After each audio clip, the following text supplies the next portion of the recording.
Welcome, everybody, to another episode of the Nerd Buffet podcast. My name is Jake. And I'm Tommy. This is episode 4, A New Hope. Well, we'll just not have a subtitle at first, and later we'll call it A New Hope. How about that? We'll come back when we retcon what we're going to do. Today we've got a whole slew of things to talk about. So much news, so much nerd news coming right to you for free. If you could do us a favor, hit the subscribe button, hit the like button, hit the share button, and give us a comment, give us some feedback. We would really appreciate it. Yeah, feedback would help us a lot. I think first up on the plate of things we have to consume today is Ghostbusters. We both went and saw Ghostbusters on Thursday. Yes, Ghostbusters on Thursday. I thought it was really good. Yeah, I did too. Much to my surprise, which, I mean, if anybody tuning in saw the last episode, we were both on board with seeing it. We both wanted to see a good movie. And it really did. It delivered for me anyways. What were some of the things that hit for you? Well, it definitely exceeded any expectations I had for it, which were low considering how much of a classic the first one was. Right.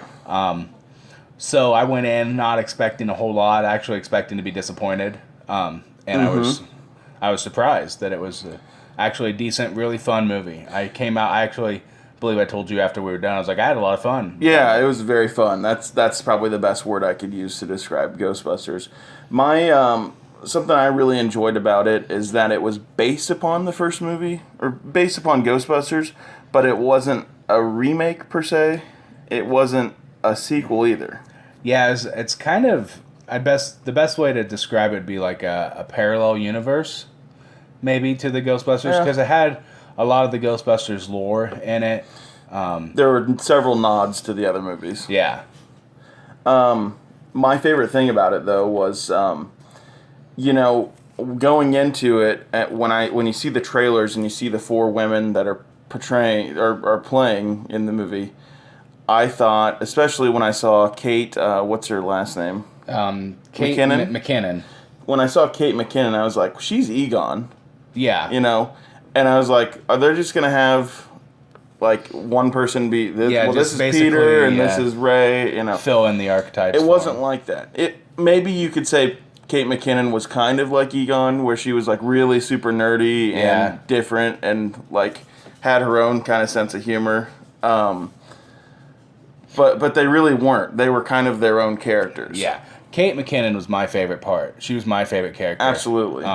Which is surprising because watching the trailers, I thought she was going to be annoying. Yep. With the wig and the hat thing you see in all the trailers and the gun looking and stuff. But, I mean, she really grew on me through the whole She had the funniest parts, which I've heard a lot of criticism of her, like on SNL. She's always trying to, like, outshine everyone else.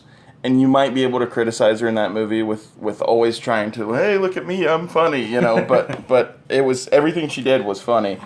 And she definitely, I don't think this is really getting into spoilers, but at the end, like in all the Ghostbusters movies, when everything's going to a big head, and there's a big fight, she had the best, like, action sequence, too, I think. Oh, yeah. That was sweet. She had, like, the Deadpool kind of moment. Like, yeah. Yep. Well, do you have anything bad to say about the movie? Nothing against Melissa McCarthy, because I like her in about half the things I see her in. Yep. But she was my least favorite character, actually, in this movie. And I don't know, I can't pinpoint why. I don't know if it's because she's kind of the same character that she always is. I get what you're saying there, but I'm going to have to disagree. I don't think I had a least favorite character out of the 4.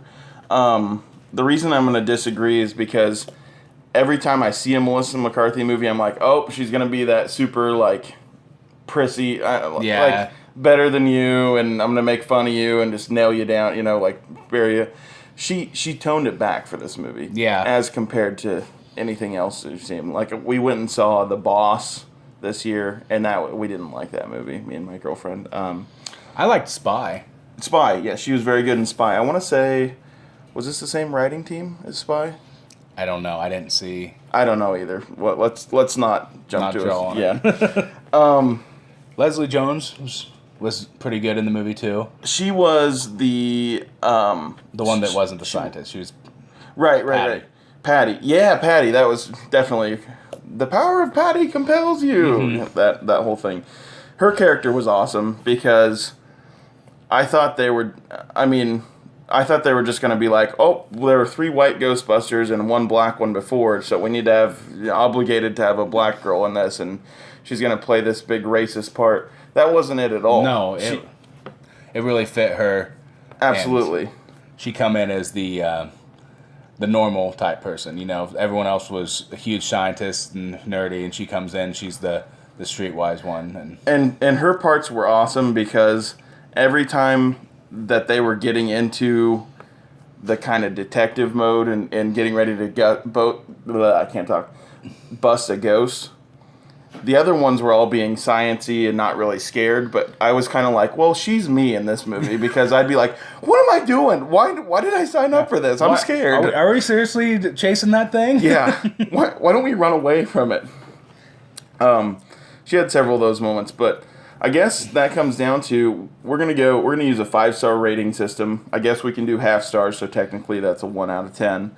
But where would you rank this? How many stars would you give it? I'd say probably 4 Thors. 4 Thors? Yeah, 4 Thors out of 5. Yeah. Speaking of Thor, we didn't even speak about him. His character was funny, retarded. He was dumb. But he played it well. He had some really funny parts in the movie too. He wanted to make sure that it was okay to bring my cat to work with him. Yeah, and can't bring your cat because one of them was deadly allergic. Well, I don't have a cat. Oh, I have a dog. His name's my cat. Your dog's name's my cat. Well, his full name is Michael Hat. So my cat for sure. My cat. Yeah. It's fine. I don't have to bring him. I can get a sitter. I would give the movie a 3.5, like 3.5 stars. Maybe 4. I think I'd have to watch it again before I'd give it a fair review. But we'll just say 4 for now. I think we'll both even it out there and say definitely go see it. We're not going to say 3.25. No, we'll go. Because you said 4, didn't you? Yeah, you said, and then you said 3.5. Yeah, I'll go 4. 4 is fine. Let's see. So Tuesday we have Batman vs Superman: Dawn of Justice Ultimate Edition coming out. It's already on been Blu-ray and right. It's already been released on digital, but I'm waiting out for the physical copy because I want to be like, look, Batman. Yeah, I for one, and I know you're kind of the same way. Not as much as I am, but I have to have physical release on things that I care about a lot. I have a very, very few like video games and movies in a digital format, and it's ones that I don't really care about. But if it's something that I know I'm really gonna like, I want the physical copy. I want it in my hands. So that's gonna be a big pickup for me. We went and saw the theatrical release, I guess we have to call it now, because is the theatrical release getting released exclusively at all, or is it always the Ultimate Edition? I think that the theatrical release is going to be on the Ultimate Edition, but also the uncut or the director's cut of it, which is supposed to be rated R. Yes, that is. It's like half an hour longer or more, something like that, and rated R. I don't know why it's rated R. I haven't figured that out yet because I haven't seen it, obviously. And I haven't looked too much into it because I want to wait on reviews and stuff until I've seen it. What did you think of the theatrical release of the movie? I really liked the movie. It was a little bit slower than some superhero movies that are out, but they were really setting up Batman again. Yeah. And I don't understand why we have to explain who Batman is at this point, but I understand it though. There's a lot of criticism about we don't need to see Batman's origin. To be fair, we're setting up a new Batman. I get it. Everyone knows Batman's story. I know Batman's story. But in the movie, there's technically like 2 minutes of setup for Batman. We've seen his parents die probably more than he's seen in his own mind his parents die. And that was during the opening sequence, and it didn't really, they didn't have to show it, and they didn't show it a bunch of They didn't times. pull away from the movie to explain it, which I liked. So, I think that it's okay. I really liked the movie. Definitely, you can tell that they didn't have what Marvel had. We had 20 movies to build this one up to.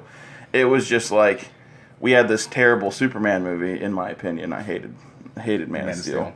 And then here we're gonna just bust everything out now and try to do what Marvel did. DC is playing catch up or trying to play catch up. Yep.